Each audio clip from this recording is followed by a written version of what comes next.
अब हम लोग करने जा रहे हैं फैक्टराइजेशन, या जिसको हम एक और चीज कह सकते हैं फैक्टराइज। होता क्या है ये यार, देखो अभी हमने पीछे किया एक्सपेंशन या एक्सपेंड करना। एक्सपेंशन या एक्सपेंड करने का मतलब होता है कि ब्रैकेट आपने क्या करना है, रिमूव करना है। फैक्टराइजेशन क्या है, इसका उलट, यानी आपने ब्रैकेट इंट्रोड्यूस करना है। अब इसमें भी देखो हम तीन चीजें करेंगे। एक्सपेंशन में हमने तीन चीजें की थी, क्या क्या। सबसे पहली हमने देखी कि आपकी basic addition, subtraction, multiplication, division. फिर हमने देखी दो ब्रैकेट्स की मल्टीप्लिकेशन। और फिर लास्ट में हमने देखी तीन आइडेंटिटीज। इसी तरह फैक्टराइजेशन में भी आपकी तीन चीजों में डिवाइडेड है। और सबसे पहले जो हम डील करेंगे वो डील करेंगे दो टर्म्स को। कैसे देखते हैं हम लोग, टू टर्म्स अगर आपस में सब माइनस या सब्ट्रैक्ट या ऐड हो रही है, कैसे डील करना है उनको। देखो, कभी भी दो टर्म्स देखें, तुमने सबसे पहले कोशिश करनी है कि उसमें कुछ ना कुछ कॉमन निकाल दो। ठीक है, हमेशा क्या कोशिश करनी है कि उन दो टर्म्स में कुछ ना कुछ कॉमन निकाल दो। अच्छा, बाकी चीजों पर भी बाद में आते हैं। पहले ये पहले पॉइंट पे बात करते हैं कि कॉमन निकालना। कॉमन निकालने की हमने पहले बहुत दफा बातें की हैं कि कॉमन निकालना, कॉमन निकालना। आज हम लोग फाइनली सीखने जा रहे हैं इसको। देखो, कॉमन निकालना, ये पहला क्वेश्चन पढ़ो। यहाँ पे क्वेश्चन कह रहा है फैक्टराइज कंप्लीटली। कितनी टर्म्स हैं, दो टर्म्स हैं। आपस में क्या हो रही है, ऐड और सब्ट्रैक्ट हो रही है। हमने इसमें कुछ ना कुछ करके ब्रैकेट इंट्रोड्यूस करना है। तो दो टर्म्स से हमारा सबसे पहला काम क्या है, हमारा सबसे पहला काम है कि हम इसमें किसी तरीके से कुछ कॉमन निकालें। तो देखो, कॉमन सबसे पहले नंबर्स में देखा जाता है। जैसे नंबर क्या है, यहाँ पे 12 है, यहाँ पे क्या है, 9 है। अब अगर मैं तुमसे पूछूं कि 12 और 9 में कुछ कॉमन आ रहा है, तो तुम्हारे दिमाग में ये चीज आनी चाहिए कि या तो 9 के टेबल में 12 आ जाए, जो नहीं आता। या फिर तुम कोई ऐसा नंबर सोचो जिसके नंबर में 9 भी आता हो और 12 भी आता हो। तो हमें यहाँ पे एक बात पता है कि अगर हम 3 का टेबल देखें, तो 3 के टेबल पे ये दोनों आते हैं। ठीक है, यहाँ पे 3 के टेबल में दोनों आते हैं। अब देखो, नंबर सोच लिया, 3 के टेबल में 12 आते हैं, 3 के टेबल में 9 आते हैं। अच्छा मुझे बताओ, 12 के साथ अल्फाबेट है, 9 के साथ अल्फाबेट ही नहीं है। तो क्या हम कुछ अल्फाबेट में कॉमन ले सकते हैं? हम अल्फाबेट में कॉमन नहीं ले सकते, सिर्फ एक नंबर से ही कॉमन लेंगे। हम क्या करते हैं, देखो ये जो अभी मैं तुम्हें तरीका बता रहा हूँ, इसको याद रखना है। ये जो अभी हम थर्ड सेक्शन पढ़ेंगे अपना सॉल्व करने वाला, अपना जिसमें हमें इक्वेशन की वैल्यू ढूंढनी होती है, उसमें बड़ा काम आएगा। देखो, कॉमन लेने का मतलब क्या है, मैंने 3 बाहर लिखा है। अब मैं ब्रैकेट में लिखूंगा 12x-9। जिस चीज को कॉमन लेते हैं ना, उसको यहाँ लाके डिवाइड करते हैं, उसको यहाँ लाके डिवाइड करते हैं। तो 3 1 जा 3, 3 4 जा 12, 3 1 जा 3, 3 3 जा 9। तो अब हमारा क्या बचा, 3 ब्रैकेट 4x-3, ये हमारा आंसर आएगा। अच्छा मुझे पता है कुछ बच्चे बोलेंगे कि ये तो हम डायरेक्ट काम भी कर सकते थे। तो हाँ, ये काम डायरेक्ट कर सकते हैं, इसमें कोई मसला नहीं है। ये जो अभी मैंने कॉन्सेप्ट तुम लोग को बताया है, ये एक जगह पे यूज होगा आगे जाके। इस वजह से मैं तुम लोग को बता दिया कि कॉमन लेने का असल में मतलब क्या होता है। कॉमन जब भी हम लेते हैं ना, उसका मतलब होता है कि ये जो आपने नंबर कॉमन लिया है, ये आपके ब्रैकेट के अंदर वाली टर्म से डिवाइड हो रहा है। तो इसको हम एक और पॉइंट ऑफ व्यू से देख सकते हैं। यार 3 के टेबल पे 12 कितने पे आता है, 4 पे, इस वजह से हमने 4 लिखा हुआ है। 3 के टेबल पे 9 कितने पे आते हैं, 3 पे, तो इस वजह से हमने यहाँ पे 3 लिखा हुआ है। ब्रैकेट इंट्रोड्यूस कर दिए, बस यहाँ पे अब आगे रुक जाना है। इसके आगे हम सॉल्व नहीं करेंगे, ये हमारा फाइनल आंसर है। ठीक है। अच्छा यार देखो, पहला क्वेश्चन है इस तरह का। अभी कुछ बच्चों को मुझे पता है कॉमन लेना पसंद नहीं होता, ठीक है, और कुछ बच्चों को बहुत आसान लगता है। लेकिन हमारा एम क्या है कि हम एक एक चीज को डिटेल में देखें। देखो, एक और तरीका है इसको सॉल्व करने का, और वो तरीका अब हम देखेंगे, ये सेकंड पार्ट में। क्वेश्चन है हमारे पास 27b-36b y। अब सबसे पहले हमने कॉमन देखना होता है किसमें, सबसे पहले कॉमन देखना होता है नंबर्स में, यानी 27 और 36 में।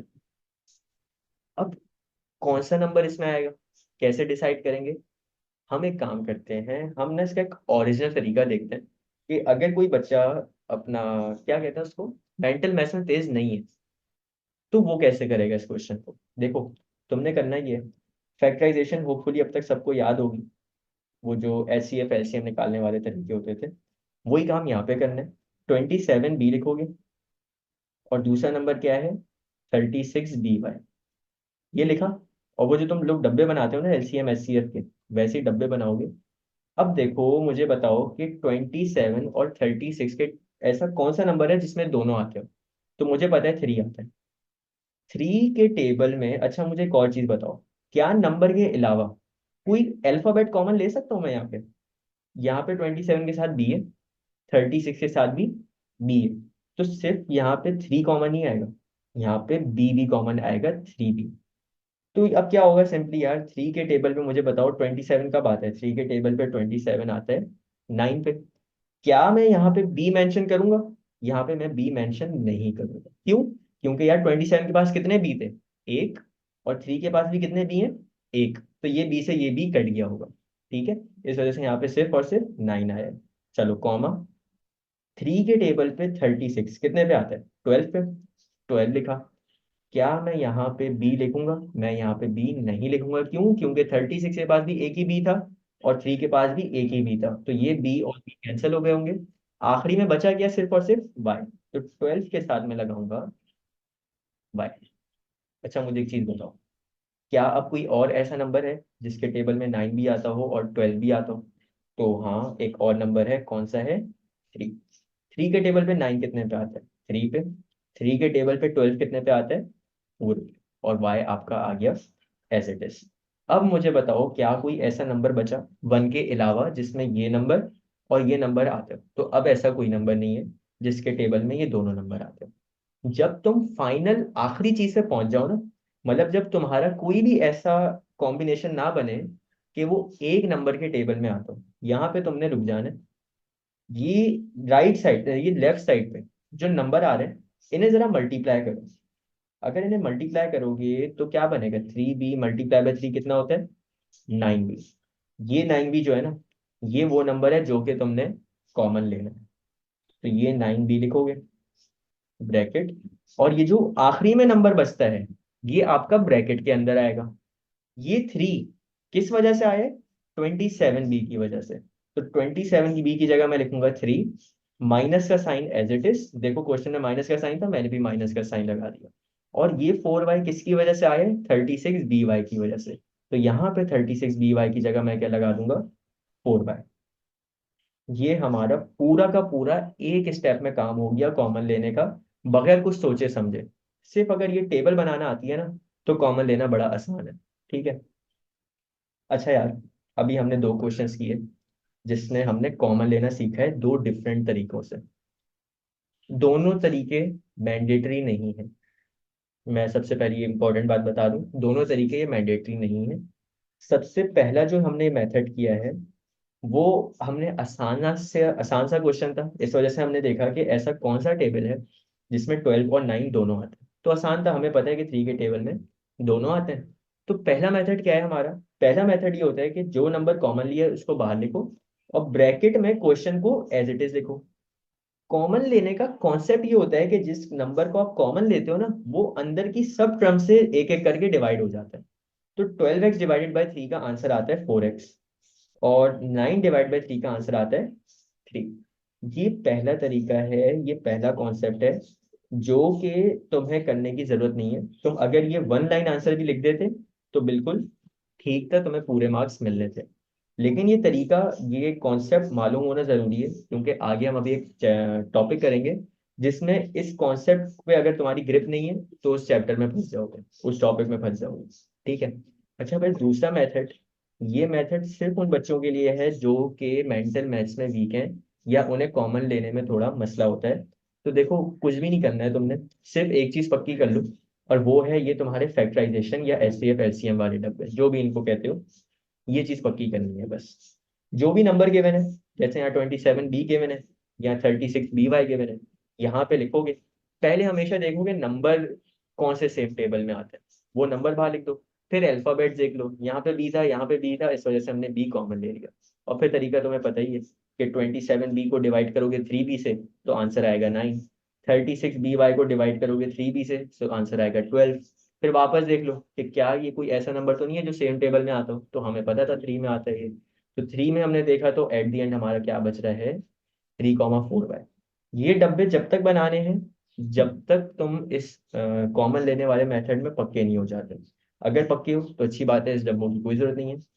खैर, ये जब आप यहाँ ऐसे पॉइंट पे पहुंच गए कि अब आपके दो नंबर ऐसे हैं, या अगर यहाँ पे 3 नंबर भी होते तो 3 नंबर ऐसे हैं या 2 नंबर ऐसे हैं जो कि सेम टेबल में नहीं आते, तो फिर यहाँ पे रुकना है।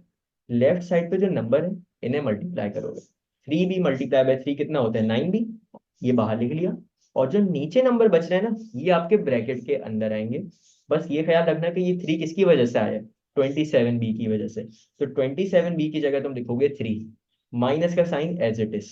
और फिर ये 4y किसकी वजह से आया, 36by की वजह से। तो यहाँ 36by की जगह लिखोगे 4y। ठीक है। अच्छा यार, ये तो सबसे पहली चीज थी कि जब भी आपको दो टर्म दिखे तो आपने कॉमन लेना है। ठीक है। अब मैं कुछ तुम लोगों को ये चीजें दिखा दूं जो अभी हमने पूरी बात की। वो ये कि to take common, factorise both the terms until they can not be simplified further. Common लेने के लिए हमेशा फैक्टराइज जब तक करना है जब तक उन वो दोनों और सिंप्लीफाई ना हो सकते हो, यानी ये वाले मेथड की बात हो रही है यहाँ राइट साइड वाले की। और फिर the terms on the left are common terms, यानी जो लेफ्ट में है ना ये कॉमन टर्म है। अगर एक से ज्यादा टर्म होती है तो हम उसको मल्टीप्लाई कर देते हैं। Multiply if there are more than one term. हमने यहाँ पे ये किया था कि यहाँ पे एक से ज्यादा टर्म थी तो हमने उसको मल्टीप्लाई कर दिया।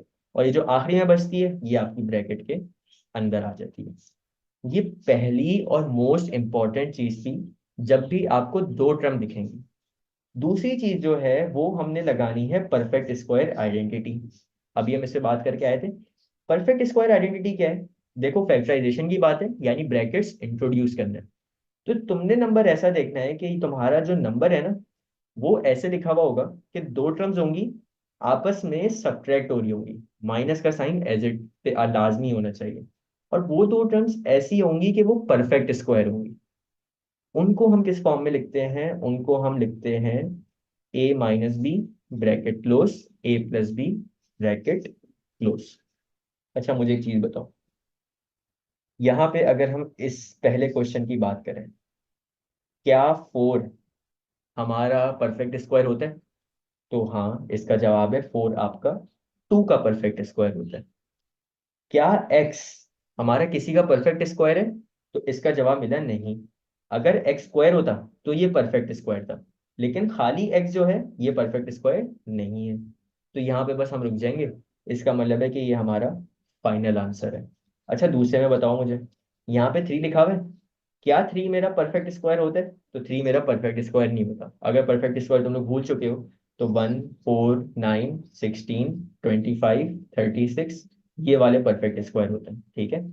तो यहाँ पे भी हमारा 3 परफेक्ट स्क्वायर नहीं है तो हम यहाँ पे रुक जाएंगे। और ये जो है ये हमारा फाइनल आंसर है। चलो आगे क्वेश्चन 3 पे, x² - 4। सबसे पहला सवाल, क्या यहाँ पे कुछ कॉमन हम ले सकते हैं? यहाँ पे x² है मतलब वेरिएबल है, यहाँ पे 4 है यानी कांस्टेंट है। दोनों में कुछ कॉमन नहीं ले सकते, यानी अब लाजमी यहाँ पे क्या लगेगी, परफेक्ट स्क्वायर आइडेंटिटी।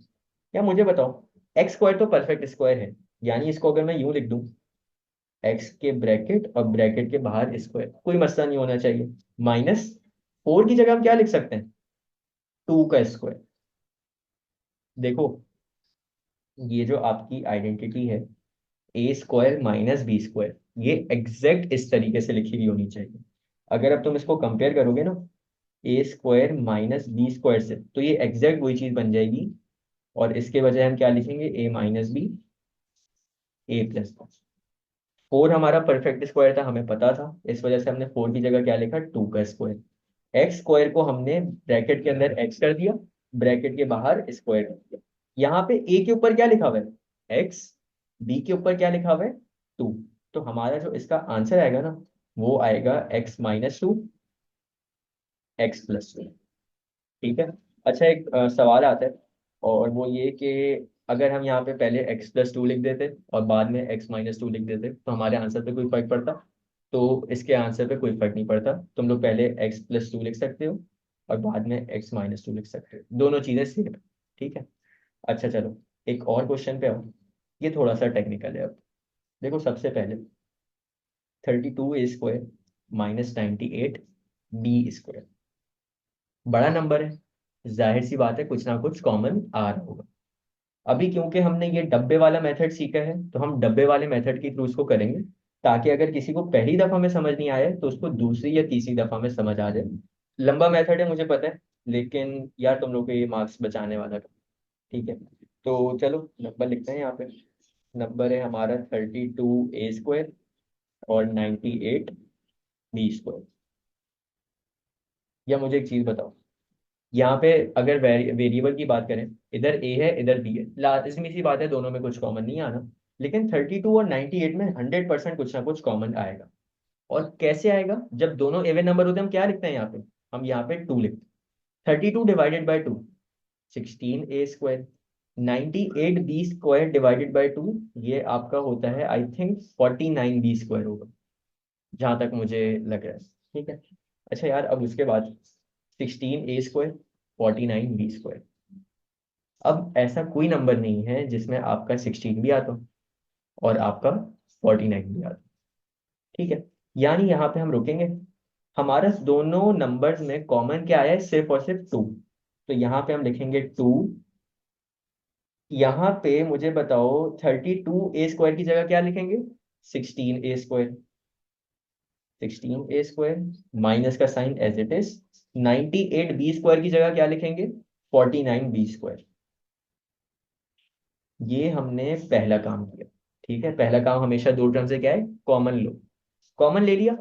अब मुझे बताओ कि क्या 16 किसी का परफेक्ट स्क्वायर है? 4 का परफेक्ट स्क्वायर है। क्या 49 किसी का परफेक्ट स्क्वायर है? 7 का परफेक्ट स्क्वायर है। नंबर हमारे अप्रूव हो गए, दोनों परफेक्ट स्क्वायर है। a² और b² हमारे ऑलरेडी परफेक्ट स्क्वायर है, यानी हम यहाँ पे फर्दर काम करेंगे। और फर्दर काम हमारा क्या है? हम यहाँ पे लिखेंगे 2 स्क्वायर ब्रैकेट 16a² की जगह क्या लिखेंगे? 4a का होल स्क्वायर माइनस 49b² की जगह क्या लिखेंगे? 7b का होल स्क्वायर और स्क्वायर ब्रैकेट क्लोज। देखो सबसे पहले क्या किया है, हमने इसको कन्वर्ट किया है इस तरीके से कि हमारा a² माइनस b² की फॉर्म में आ जाए। 16a² की जगह हमने क्या लिखा? 4a का होल स्क्वायर। इसका मतलब क्या है? स्क्वायर जब 4 पे लगेगा तो 16 हो जाएगा, स्क्वायर जब a पे लगेगा तो a² हो जाएगा, और जब ये स्क्वायर 7 पे लगेगा तो 49 होगा, और जब ये स्क्वायर b पे लगेगा तो b² होगा। ठीक है, अच्छा यार हम किस फॉर्म में ले आए? a² माइनस b² की फॉर्म में। लेफ्ट साइड पे देखो, a² माइनस b² की फॉर्म में ले आए, लेकिन हमने कन्वर्ट किस में करना है? ब्रैकेट में। तो अब हम इसकी जगह लिखेंगे a माइनस बी और a प्लस बी, तो ये हो जाएगा 4a माइनस 7b और 4a प्लस 7b। ठीक है, ये क्वेश्चन यहाँ पे हमारा सॉल्व हो गया पूरा। अच्छा यार आगे आ जाओ, और क्वेश्चन देखते हैं। इधर हमें क्वेश्चन में कह रहा है m² माइनस 64n⁴। कॉमन तो हमें पता है इसमें से कुछ भी नहीं आने वाला, क्योंकि एक m² है और एक n² है। अब हमने देखना है परफेक्ट स्क्वायर। m² हमारा परफेक्ट स्क्वायर है, हमें पता है। क्या 64 परफेक्ट स्क्वायर है? तो 64 होता है 8 का स्क्वायर। और n⁴ क्या ये परफेक्ट स्क्वायर है? किसका परफेक्ट स्क्वायर है? n² का। क्योंकि n² को जब आपस में दो दफा मल्टीप्लाई करोगे तो क्या बन जाएगा? n⁴। तो हम यहाँ पे इसको कन्वर्ट करेंगे।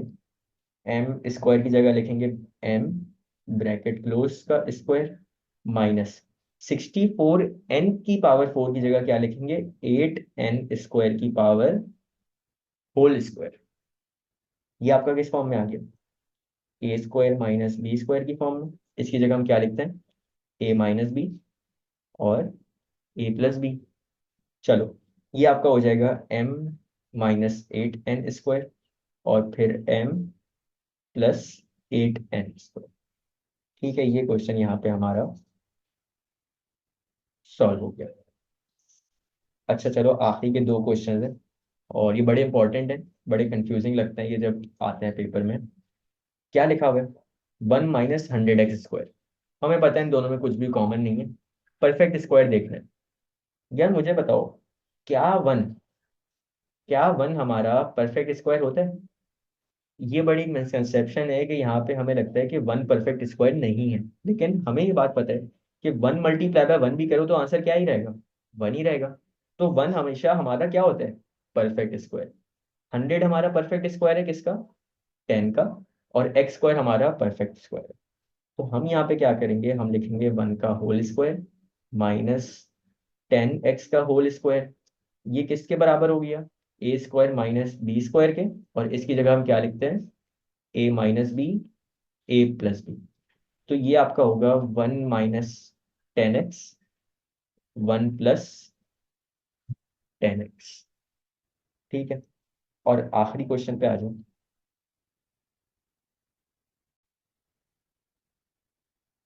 चलो, ये क्वेश्चन है, 9 + 81x²। दो टर्म्स हैं, ठीक है। और हम सबसे पहले देख लेते हैं कॉमन। कॉमन यहाँ पे आ रहा है, क्यों, क्योंकि यार 9 और 81 दोनों किसके टेबल में आते हैं, 9 के टेबल में। अब यहाँ पे हम कॉमन ले लेते हैं। 9 को जब कॉमन लेंगे तो आपका बचेगा 1 + 9x का स्क्वायर। ठीक है, ये मैंने डायरेक्ट तरीके से किया है। मैंने कोई ऊपर जो हमने दो मेथड किए हैं उससे नहीं किया, डायरेक्ट किया, क्योंकि आसान सा था, इसमें कोई ऐसा जरूरत नहीं है। 9 × 1 = 9, और 9 × 9 = 81। अच्छा, कॉमन ले लिया। क्या हमारा वन हमारा परफेक्ट स्क्वायर होता है, तो हमें पता है वन हमारा परफेक्ट स्क्वायर होता है 1 का। क्या 9 हमारा परफेक्ट स्क्वायर है, तो हमें पता है 3 का स्क्वायर होता है 9। क्या एक्स स्क्वायर परफेक्ट स्क्वायर है, तो ये तो हमेशा परफेक्ट स्क्वायर ही होता है। अच्छा, मैं इसको ना सॉल्व कर रहा हूँ। हम यहाँ पे लिखेंगे 9 1 का स्क्वायर प्लस 9x² की जगह लिखेंगे 3x का होल स्क्वायर। और इसकी जगह लिखेंगे 9 1 - 3x 1 + 3x। मुझे बताओ, मुझे सबसे जवाब चाहिए चैट में, क्या ये मैंने वर्किंग सही की है।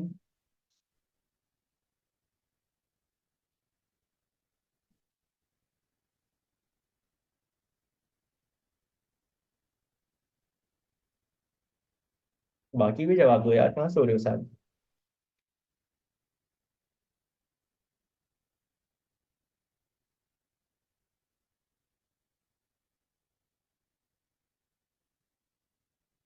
अच्छा देखो, ये जो भी मैंने पूरी वर्किंग की है ना यहाँ पे, ये पूरा नीचे वाला स्टेप गलत है। वजह क्या है, क्वेश्चन को गौर से देखो। यहाँ पे साइन क्या लगा हुआ है, यहाँ पे साइन लगा हुआ है बीच में प्लस। और हमारी आइडेंटिटी क्या होती है, ए स्क्वायर माइनस बी स्क्वायर। यानी दो टर्म्स परफेक्ट स्क्वायर तो हो, लेकिन उनके बीच में माइनस का साइन होना लाजमी है। माइनस का साइन अगर नहीं है ना, तो ये जो हमने पूरा जो नीचे काम किया है, ये हम नहीं कर सकते, ये हमारा गलत है। ठीक है, तो ये वाला जो काम किया है, मैं एक मिनट इसको कलर चेंज कर देता हूँ। स्टाइल रेड से कर लेते हैं इसको। इस पे लिख भी देता हूँ कि ये आंसर जो है ये करेक्ट नहीं है।